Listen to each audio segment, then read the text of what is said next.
My field doesn't have a lot of ladies. I knew if I leave this place without a proper deal, then the future is not guaranteed. When I moved out of campus, my parents were really not doing very well. I didn't even have a bed. So you can imagine, out of his savings, he bought me a bed.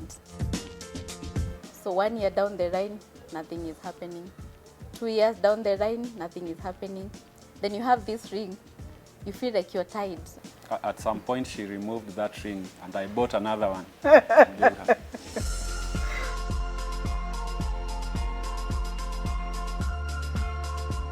My name is Benjamin Kamau. This is my family. We have Amara. Amara, introduce yourself. My name is Amara and I am 6 years old. I am in grade 2 South and I love my father and mother. Now it's your turn. My name is Natasha Don Kamau. I'm 4 years old. I love my family. My name is Primrose Nyambura Mbudhia Kamau. I'm a mother to these wonderful girls and a wife to this wonderful husband here. Well, family is everything for us. Since we began this journey, I think it has just been revolving around family. I would say since we got married, our life just stopped and it's just revolving around the family. Wow, there's so much I love about these girls and this family. First, I would love to highlight the first time I learned that I was going to deliver a baby girl from the scan. I was so excited. We had actually planned to have a firstborn as a girl. And later on, I went on and got the secondborn. Everything, my career has been shaped by these girls. I had to quit a job to take care of these girls. So family is very key to me.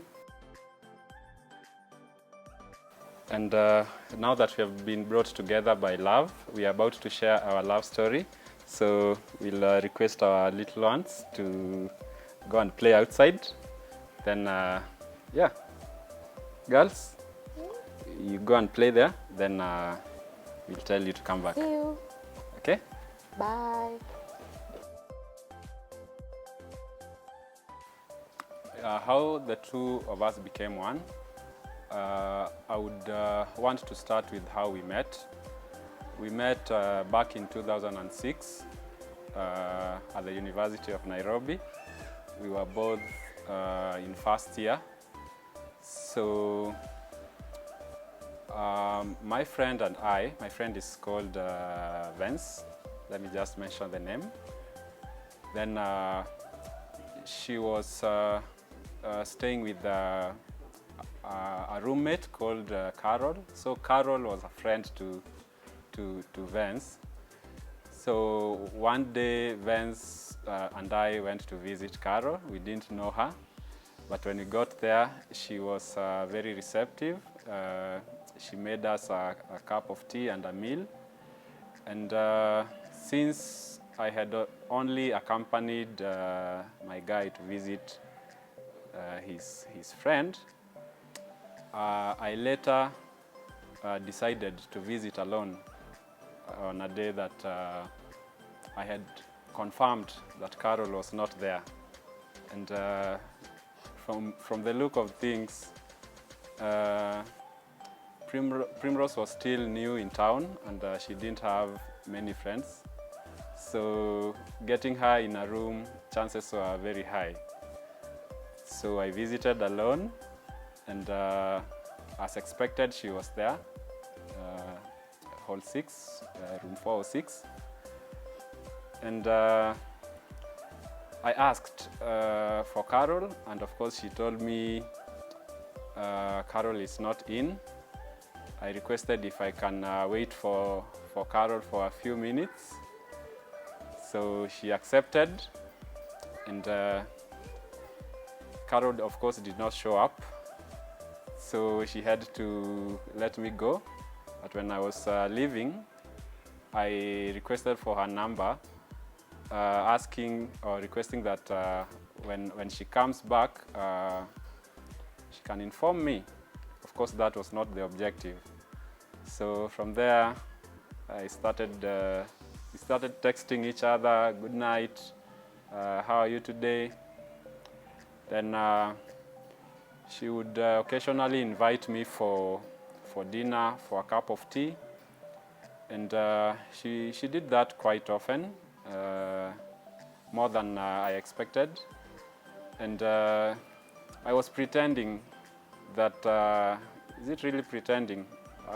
She was doing a different course from me. I was doing engineering. She was doing a Bachelor of Arts. So our schedules were somehow different. So she used to create more time for us to meet than I would do. So that's how the friendship started. And one thing led to another, and we are here. Perhaps she can tell her side of the story. Wow. As he stated, I didn't have many friends in campus. I'm from a rural setup, so you're here in Nairobi, you don't have any friends. And the moment we became friends, I would find myself, when I'm free on my most of the weekends I was free, I would invite him for dinner. I love cooking, by the way, so it was a way of serving what I love doing. Yeah. That was in 2006. We just joined campus, so the friendship began in 2006. Then throughout our life in campus, that's when we dated. And like she said, she would invite me for dinner, for lunch. And I also did the same. Those days I used to cook in the hostel. And she used to like my food. I would also invite her for a movie. And by the time we were graduating, of course she graduated ahead of me because she was doing 4 years, I was doing 5 years. By the time we were graduating, it was already a deal sealed. Actually, he has reminded me something. He used to tell me one of his mentor was an uncle. He was a lecturer at the university. And I remember he used to always often say that the lecturer, his Mr. Kamau, used to tell him, by the time you're graduating from campus, you need the way you need to have a wife and a degree mbili. Now, 1 year after we met, he introduced me to the brother. He's the eldest brother. He has sisters. But now, when he introduced me to the brother, I felt like he had taken this thing much more serious than it was before. And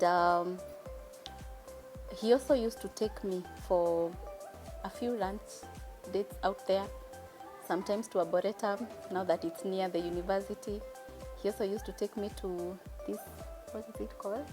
Uhuru Park. Yeah, Uhuru Park, yes. Uhuru Park was the real deal.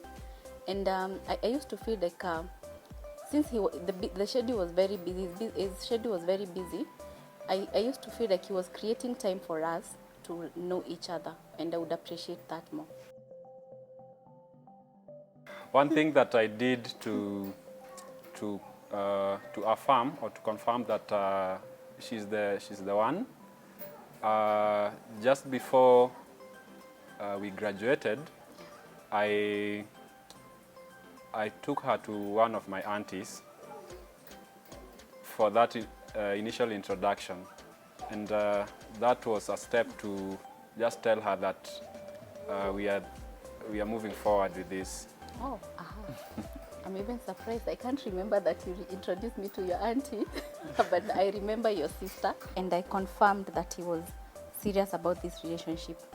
And later on, I remember he also introduced me to that uncle who was like a role model to him, and the wife.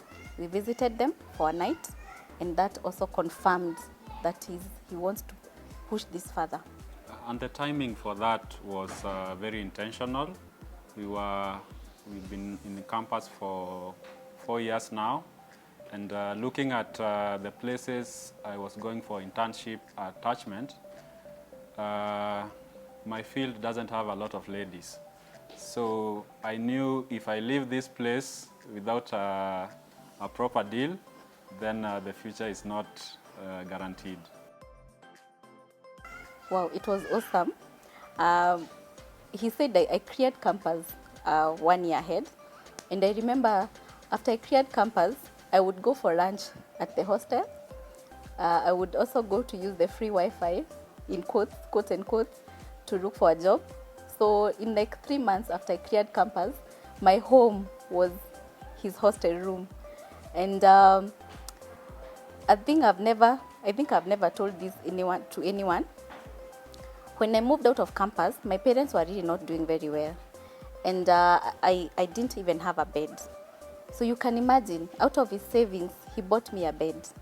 That was Sorry, it was not savings. Yeah. It was the help that we get during the attachment period. So I set aside some 3,500.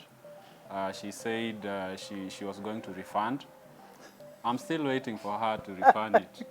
But we got her a bed because the moment she left campus, we just got a room in some slum that we won't mention.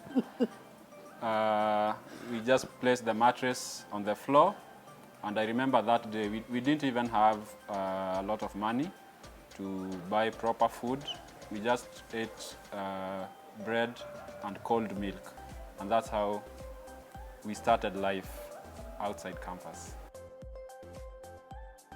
For us, we didn't look at the material things, what we had and what we didn't have. As long as we had that companionship, as long as we were there for each other, we felt like all the other things come after that. After we came out of campus, now at least each of us was working and earning something small, and we had enough, I would say enough at that time, to go out to have some fun, to even travel outside of Nairobi. Things that she really loved, being taken out on a date outside Nairobi. It was really fun, and that is one of the moments that led to the engagement, which we can talk about next. I've remembered something. The first gift I bought him was at his birthday. He was, I think, you were in third year or second year, and it really moved him. He actually told me that no one has ever bought him a gift. That was the first gift that he ever received from anyone. And I remember it was a pink shirt. He's not a pink person. He doesn't love pink. But the thought of it, getting a gift from someone, it really moved him. Eventually, with time, I bought more of those gifts. He also started buying me flowers. Yeah, and that's how our love grew. After the proposal, now I wanted to drag things because I knew the expectation was the proposal has been done. Now we need to start planning for our wedding. I actually broke up with him. Remember, I broke up with you. That's when now the pastor intervened. And I told him, I don't think I'm ready for this. And I've taken so much time. I've been patient enough. Yes.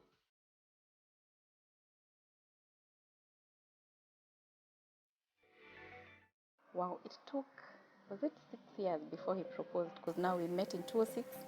He proposed in 2012 in June. And I remember he asked me to ask for leave from my employer.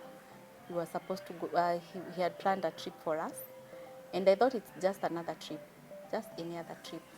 And he kept on saying, I'll be back. I'll be back. I think it's a theme in the movie.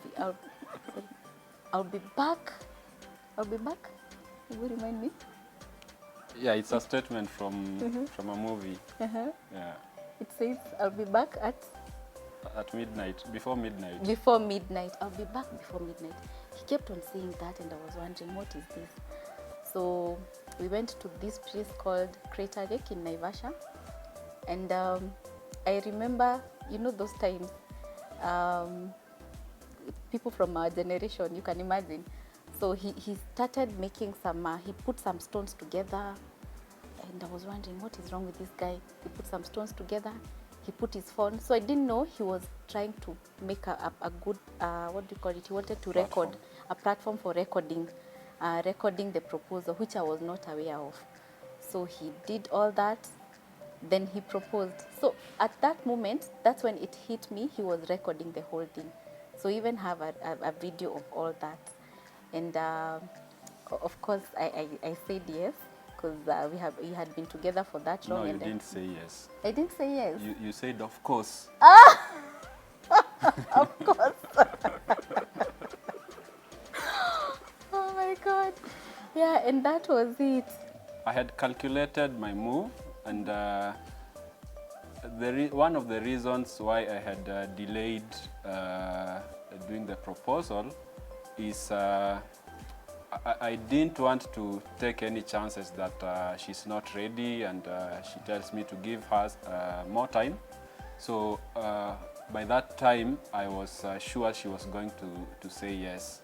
So I saved some money, around 13,000 for the trip. And of course, I went to town, bought a nice ring, and put it in the red box. And I'm wondering why during the whole journey she didn't notice that I had a box in my pocket. So when we got there, I was I didn't want to do it in public, so I took her for a walk on the hills. It's a crater, so you can go around the crater. So inside the bush there, that's why we set up the platform for the camera. I put the camera on top and started recording. I didn't want it to appear like I've proposed. Then I tell her, let's redo it and record it now. I wanted to capture the first time.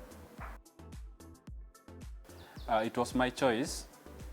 Partly my choice, partly the fact that back then I was an introvert, so I was not too comfortable doing things in public. I wanted to do it where not many people are seeing. Then I just wanted to be something between me and her. I think that was the greatest day of my life. I remember that evening when we were having our dinner, one lady came and she was like, "Oh, you people, why are you eating chips for dinner?" And you know, for us, it wasn't a big deal because here you're in love, you're happy. For you, chips for dinner is not a big deal. But now, after she questioned that's when I was like, "Oh, why are we even having chips for dinner?" But I didn't know that he didn't have the budget. You imagine he had only 13,000 shillings. He could only afford the chips. I'm not trying to show that he didn't have the money, but I think his budget. But until it was mentioned, I was so happy. I was so in love. We have so many good photos of that moment, and I really enjoyed myself. So after the proposal, now I wanted to drag things because I knew the expectation was the proposal has been done, now we need to start planning for our wedding. That was her thoughts. But for me, I can't manage to do a wedding at this time because of budget constraint. I need to give myself another 3 or 4 years to save some money to do a wedding, a proper wedding. So I would stagger the visits to the parents in in 1 year we visit only one side. We go to their side 1 year. We plan for it. I keep reminding her that right now, if we are in April, I would tell her, in September on your birthday, we are going to your parents. We prepare for it the whole of that year.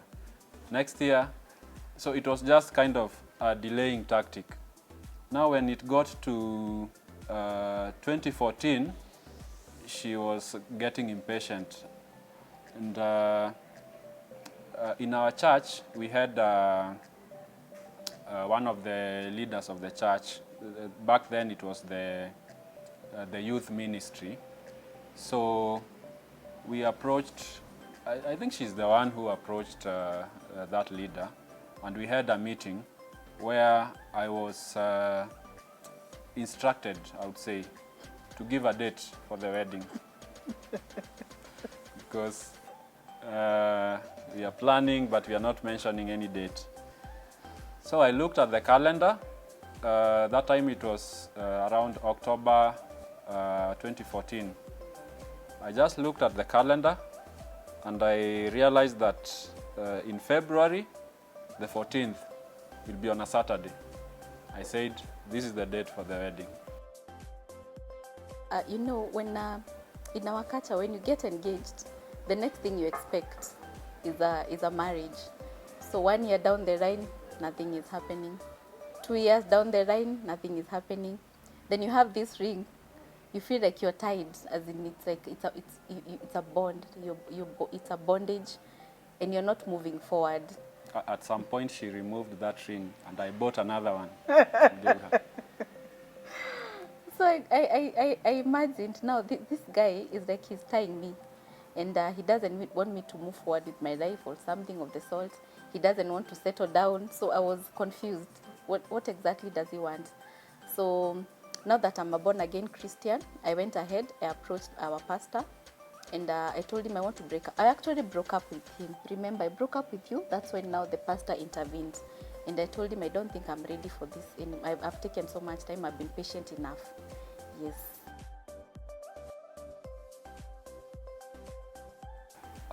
First of all, I don't think she believed that this is actually going to happen.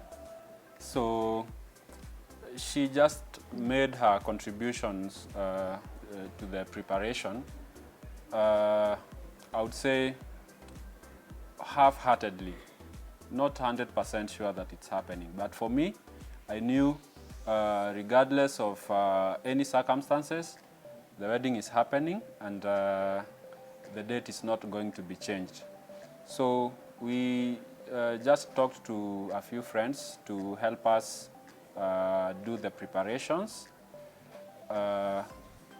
A few friends from campus, then a few of her friends, and of course we engaged our family, who really supported us with the preparations. We visited the locations, the wedding venue. We visited the church. She proposed a church that was very convenient for the wedding. We did all that within those few months, and it came to be. What is interesting, our Kenyan tradition, weddings were usually done in August, October, all the way to December. But now he has come up with a proposal of having a wedding in February, when it's too hot. And I remember my parents were like, February, harusi, how, when, you know? And everyone was like, that's not an interesting date. But later on, they came to understand.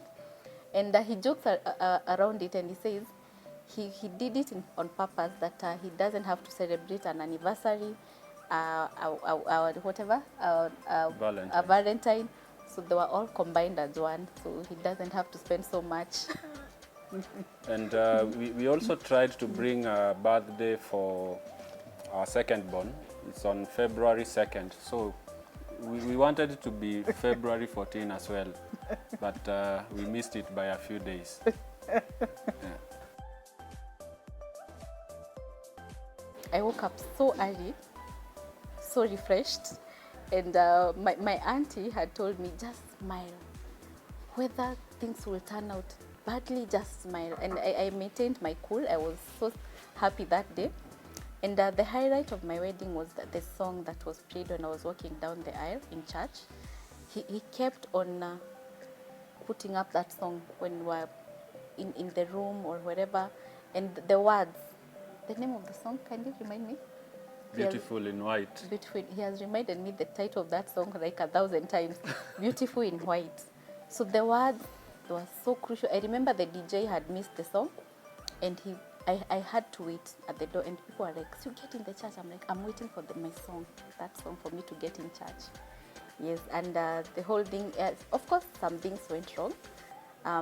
His parents, they got late, they had an accident, they arrived late for the venue, and things were rushed at the last minute, but all in all, it was a good wedding. Yeah, for me, I'm a very meticulous person. So I was very keen on how the events were unfolding. For example, I had clearly given a list to the DJ of the songs to play at every event. So when he doesn't play that, I would just look at him and he knows what I'm saying. So that's how it went, and it turned out to be almost, well, acceptable the way I wanted. The highlight would be when we got to the reception. Where I come from is a different tribe from where she comes from, though we are the same tribe. So the people who had come from my side are a different tribe. So when we were entering the reception, there were two songs. These guys are singing their song, ours are singing their song, and none wants to join the others. So it was good. Two songs for the same entrance.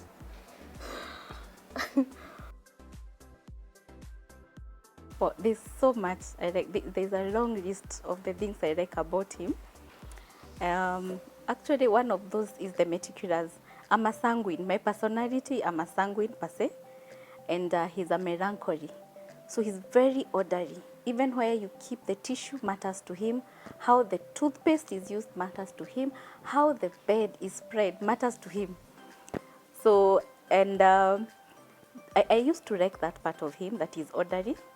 And I think he never used to like the part of me that I'm, let me not say disorderly. I was not keeping up to his standards. But the things I love so much about him, the first thing is that he's very sharp. I love sharp guys. He's very sharp. He has so much wisdom in him. And he acts cool, even under pressure. So sometimes I'm those people who get angry. You sometimes get a bit irrational. And he makes a joke out of it. And you start laughing.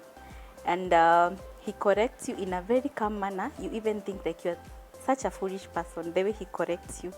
And yeah, then he's also very honest, and he has so much respect. You know, the people who respect you, they have given you your space, whatever you want to do with your career, your life. He gives you that space to do. I remember there's a time I just quit my job.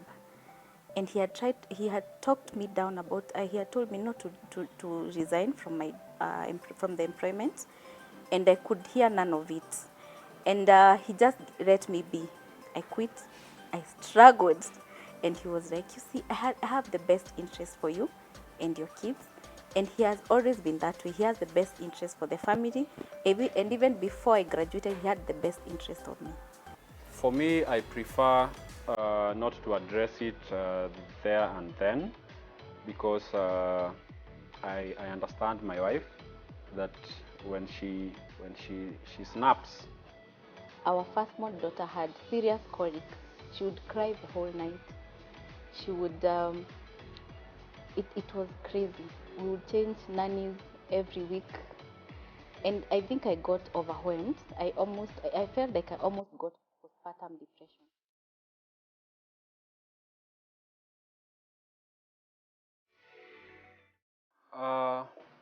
There are so many things that I like about Primrose. Top on the list is that she is very jovial and fun to be with. She says that I'm the one who is talkative, but I think she's more talkative. In fact, we usually say ladies speak 10,000 words in a day. I think for her it's more. Yeah, she always has something to say about every situation. Then other than that, she's very forward-thinking. Forward-thinking in the sense that she really wants us to have a secure future. So she'll be the one going to look at what policy should we take for our children, where should we invest, what are the pros and cons, and she would push me to start regardless of whether we are ready or not. For me, I'm the kind of person who, I would say for her, she's the emotional thinker. She wants us to do what makes her happy today and now. While for me, I want to consider what makes sense, logical sense. If we take this decision, how will it affect us tomorrow and the day after tomorrow? But with time, we've learned to come to a compromise, to a common ground, where I try to fit in her shoe, and she tries to fit into mine. Just to take you back, when we were dating, and we go to town, when we were walking together, I don't know if I'm the one who used to walk very fast or she used to walk very slowly, but I would occasionally realize that she's not with me, and I look back and I realized I've left her. So with time, I tried to slow down, and for her, she tried to increase the pace, and at least right now, when we walk, no one is being left behind. We are moving together. And I forgot something that I also like about him. He's God-fearing. I remember there's a time I visited him in the hostel, and he had a Bible, and most of the parts of the Bible were highlighted. So I imagine that he reads the Bible and highlights it. Then that has also continued in our marriage and in our relationship, because you know, with the work-life balance, it gets on Sunday and I'm like, I feel so tired. He reads my mind and he says, we are not missing church today. You better be ready, we are going to church. So he pushes the family, and he makes sure that he's the head of that family. He even tithes for the family. Now that he's the head of the family, I don't have to worry about my tithe. He does it for the whole family. You know, when you're getting in marriage, as a girl, you have these beautiful dreams, like it's gonna be all rosy, things are going to flow. Now, here comes a baby. Before the baby, I was pursuing my master's. So I had requested him, that I finish my master's before getting our firstborn. And I remember I finished my coursework, and now I gave birth to my girl. And wow, I used to hear about colic and all those things. Our firstborn daughter had serious colic. She would cry the whole night. She would, it was crazy. We would change nannies every week. And I think I got overwhelmed. I felt like I almost got postpartum depression. But lucky enough, I had him. I remember in Kikuyu we say there's that person mwenye anakuletea chakula kuhioheria. In Kikuyu, that's what we call it. He actually did it. Because I remember he took me to hospital. Then the guys told him to come the following morning, and he was like, no, I'm sleeping here. He slept at the hospital. Then in the morning, he dashed to go and make me uji and all those things. And as much as it was hard, he supported me from the day that I gave birth. It was very tough. Unfortunately, I went through CS. I was not prepared. You are a young mother. This is CS. And he used to just take me out of the house. He tells me, just leave the baby. Let's go for a walk. and it cleared my mind. Then that having kids came with so many responsibilities. You are required at work, you are required by him, he's a husband, you have wifely duties, you have kids duties. I think I was not prepared for it. It was so hectic, but he really supported me through and through. And I remember even my mom made a joke one day we had visited, and she said, Nyambura, huyu bwanako ni mzuri sana. If ukimkosea siku moja, if umkosea one day, I know somehow you can be dramatic. He's such a cool guy. And yeah, I can attest to those words. He has really supported me through and through. Yeah. How we deal with the conflicts and such challenges within our marriage. For me, I prefer not to address it there and then, because I understand my wife, that when she snaps, you cannot have any rational conversation about the problem that you are facing.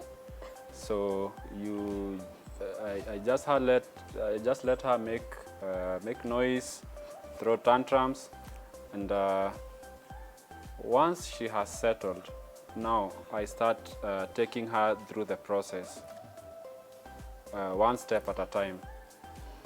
You did this, or we did this, and these are the consequences. So these are the options of how we can resolve it. Which one do you prefer? So when I talk her through it, at least she would understand, and we get a solution. Another thing that I can mention at this point is that we have a group of couples that we fellowship together. We have this group that we've been in since 2015. It's just a group of people who got married around the same time. We meet every month to discuss family issue, marriage issues, and it's usually a lot of fun because we've become so close to each other such that even when we have challenges between us, it's something that we can bring to that forum, and we get views from the members and suggestions on how we can resolve them. And in most cases, or I would say in literally all cases, we've been able to resolve the challenges that people are facing. And the best thing about it, I would say, is the challenge that we think we are the one having it. The moment we table it in the group, somebody else says, remember the other day, we had the same challenge. Another person says the same. So when we share, we get a solution, and it's very easy to move forward. So I would say it's good to have fellowship with people of the same age group and people of the same family or marital status. What I would advise a young couple, the first thing is don't let your problems get to a level where you cannot solve them. So you see these petty and small issues, resolve them as fast as possible. Also, as you resolve them, respect each other. Don't say a word that you can never take back. Like when you're angry, you tell someone a bad thing, then with time you cannot take those words back. Also, if you have, like the way he says, we have a group where you share the same values. I remember when he was talking about that group, there's a time we had an issue, and I brought it in the group, and the way he responded to it, everyone just started laughing at me, because now I look like I'm the one who is bringing up issues which are not there. So that group keeps us together. We call it like an accountable group. Accountability group, where, you know, marriages have so many things. You might get someone you're not compatible with. You might be at a point where maybe you're going through other things. that are contributing to your marriage having issues. Maybe your employment, you're in a toxic environment. So if you have such a group, they talk sense into you, and you come to learn and resolve your issues amicably. I love you so much, Benjamin. If I was asked to choose someone else to do life with, or someone to do life with, I would still choose you over and over. Thank you. Thank you.